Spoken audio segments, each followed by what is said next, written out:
जी अस्सलाम वालेकुम प्यारे दोस्तों, क्या हाल है। उम्मीद है कि आप सब लोग खैरियत से होंगे। अच्छा जी, आज हमने एक मौजू डिस्कस करना है जिससे मतलब ये है कि लोगों को इस बात के आगे ही आगाही देना कि हम हलाल चीज़ से हराम चीज़ किस तरह बना लेते हैं। मतलब अल्लाह ताला ने वो हमारे लिए हलाल की भी है और वो चीज़ है भी हलाल, लेकिन हमारे कुछ अमाल और अफ़ाल ऐसे होते हैं कि हम उस ठीक चीज़ को ख़राब बना लेते हैं। फॉर एग्ज़ाम्पल हम इसकी मिसाल लेते हैं कि अगर आप एक शख्स को देखें जो मस्जिद में इमामत करता है, खिताबत करता है, या कुछ शख्स मदरसे में दीनी तदरीस पढ़ा रहा है, कोई कुरान का इल्म पढ़ा रहा है, हदीस पढ़ा रहा है, तो अपनी वो उन चीज़ों को उससे आमदन जो है वो ज़ाहिरी बात है अच्छी आमदन है और हलाल आमदन है। इसी तरह शोबों में एक टीचिंग का शोबा है जिसमें असाज़ा जो पढ़ाते हैं और उससे जो उनको आमदन होती है वो इंतहाई अच्छी आमदन होती है और वो हलाल भी है क्योंकि मेहनत करते हैं। लेकिन इसके अंदर हमने वो पहलू देखना है कि किस पहलू से हम अपनी उस जायज़ और हलाल जो रिस्क है उसको हम हराम बनाते हैं। बुनियादी बात याद रखिएगा, एक होता है कौलो करार। कुरान मजीद में इसके मुतालिक इरशाद फरमाया गया जिसका मफहूम ये है कि तुम अपने ओहद को पूरा करो। बेशक अल्लाह ताला अहद को पूरा करने वाला, वादा को मुकम्मल करने वाला शख्स बहुत पसंद है।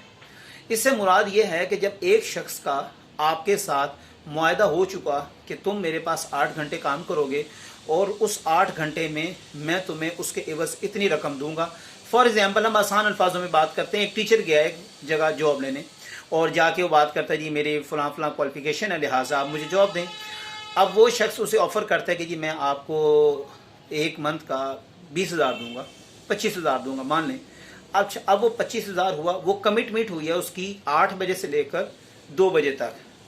अब इससे मुराद तो ये है कि 8 बजे से लेकर 2 बजे तक जो आपकी कमिटमेंट हुई है, इसमें ऐसी कोई कंडीशन नहीं है कि आप इसमें 1 घंटा आराम भी कर सकते हैं, आप 1 घंटा बिल्कुल फ्री बैठ सकते हैं, आप अपने जो फारिग वक्त है उसको अपने ज़ाती काम के लिए इस्तेमाल कर सकते हैं।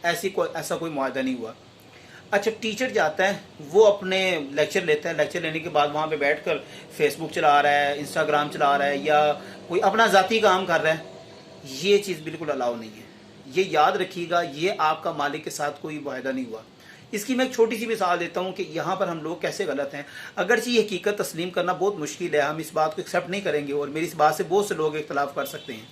इल्मी इख्तलाफ का हक़ है हर इंसान को। एक मज़दूर है, आपने उसको कहा कि जनाब आपने ये दीवार बनानी है तकरीबन 10 इंच की, और 10 इंच की दीवार बनाएंगे तो मैं आपको दूंगा 4,000 रुपये। अब वो शख्स दीवार बना रहा है और वो 6-7 इंच की बना के छोड़ देता है और वो कहता है जी बस इतनी बहुत है। क्या आप उसको रकम देंगे? नहीं देंगे। आप कहेंगे जनाब मेरी आपसे 10 इंच दीवार की बात हुई है तो आप इसको मुकम्मल क्यों नहीं कर रहे? मुकम्मल करेंगे तो मैं पैसे दूंगा। ठीक है जी। इसी तरह जब एक शख्स के साथ आपकी कमिटमेंट हो चुकी है कि आपने 8 घंटे काम करना है, तो अब आपकी ये जिम्मेदारी, अगरचे वो आपके ऊपर नहीं सवार और आपको हर टाइम वॉच आउट नहीं कर रहे होते, आपको ये करना है कि उन 8 घंटों के दौरान कोशिश ये करनी है कि मैं अपना कोई इन 8 घंटों में ज़ाती काम ना करूं।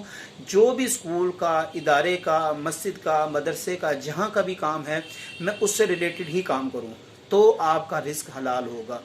दूसरी बात, टीचर्स के लिए एक मेरा स्पेशल ये पैगाम है कि दौरान तालीम जब आप बच्चों को तालीम दे रहे होते हैं, बराए मेहरबानी आप उनके अंदर नेगेटिव चीज़ें डालना, नेगेटिव थॉट्स डालना बंद करें और इस तरह की चीज़ें कहना कि मेरा तो सारा काम लेक्चर देना है, मैं तो लेक्चर दे के चला जाऊँगा, अगर आप ऐसा नहीं करेंगे तो आप फेल हो जाएंगे। हमेशा आप पॉजिटिविटी बच्चे में डालें, उसको इस बात के ऊपर एतमाद में लें। अगर कोई बच्चा क्लास में लड़ पड़ा, आपस में 2 बच्चे लड़ पड़ते हैं, तो आपका क्या रद्द अमल होना चाहिए? मार दें उनको और सज़ा दें? मेरा ख्याल है ये एक नॉर्मल बात नहीं है। एक हद तक चलें, आप उनको थोड़ा सा सख्ती से बात करें, लेकिन अगर आपके पास हिकमत अमली है, हिकमत बहुत बड़ी चीज़ है और असाज़ा को चाहिए कि कुरान मजीद के कुछ ज़्यादा मुताले जो हैं वो उसको अपनी ज़िंदगी का मशगूल बनाएं ताकि वहाँ से आपको हिकमत के मोती मिल सकें। अच्छा, आप हिकमत से उस बच्चे को किसी तरह माइल करें अपनी तरफ कि वो आपकी बात की तरफ राग़िब हो, उसको कुछ इस तरह का जो है तरबीती लेक्चर दें, कुछ उसके साथ मीटिंग करें ताकि उस बच्चे को वो मानूस हो और आपकी बात को वो सुनने को तैयार हो जाए।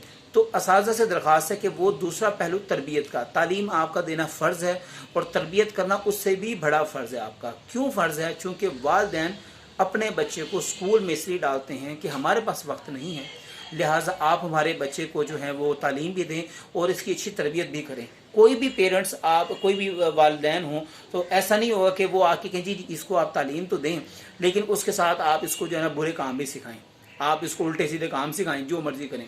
हर एक शख्स की ये ख्वाहिश होती है कि मैं एक ऐसा उस्ताद तलाश करूं जो मेरे बच्चे की तालीम और तरबियत पर तवज्जो दे सके।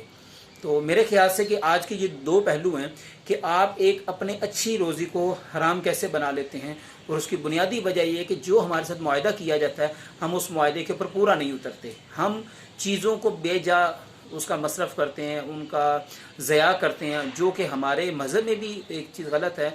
और हुज़ूर अलैहिस्सलाम से भी कुरान मजीद में भी है कि आप खाओ पियो लेकिन आप इसराफ़ न करो, आप उसको फजूल खर्ची ना करो। फजूल खर्ची तो वैसे ही हमारे मज़हब में मना है। तो ये मेरी दरख्वास्त थी कि आपने जो कमिटमेंट की है, आधे घंटे की, 1 घंटे की, 4 घंटे की, 8 घंटे की, आप उन पूरे वक्त के अंदर आप अपने आप को उन्हीं के लिए मसरूफ़ रखें और कोशिश करें कि आप इदारे का ही कोई ना कोई आप काम करते रहें। अगर नहीं है, इदारे से पूछें कि मेरे पास वक्त फ्री है, फ़ारिग वक्त है और आपका कोई काम है तो मुझे वो बता दें।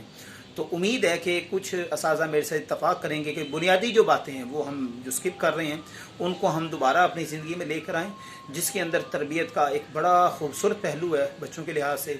दूसरा, अपने रिज़्क़ को मेहनत करके, इसको तो हुज़ूर अलैहिस्सलाम ने भी बहुत पसंद फरमाया, जो शख्स मेहनत करके खाता है, और अगर आप मेहनत करेंगे तो इंशाअल्लाह ताला उसका आपको रिवार्ड मिलेगा, आपकी शख्सियत निखर के सामने आएगी। उम्मीद है कि आप लोगों को मेरी बात समझ में आई होगी और आप इत्तफ़ाक़ करते हैं तो भी अपनी राय दीजिएगा, इत्तफ़ाक़ नहीं भी रखते तो आप मुझे अपनी राय दे सकते हैं। जज़ाकल्लाह, अल्लाह हाफ़िज़।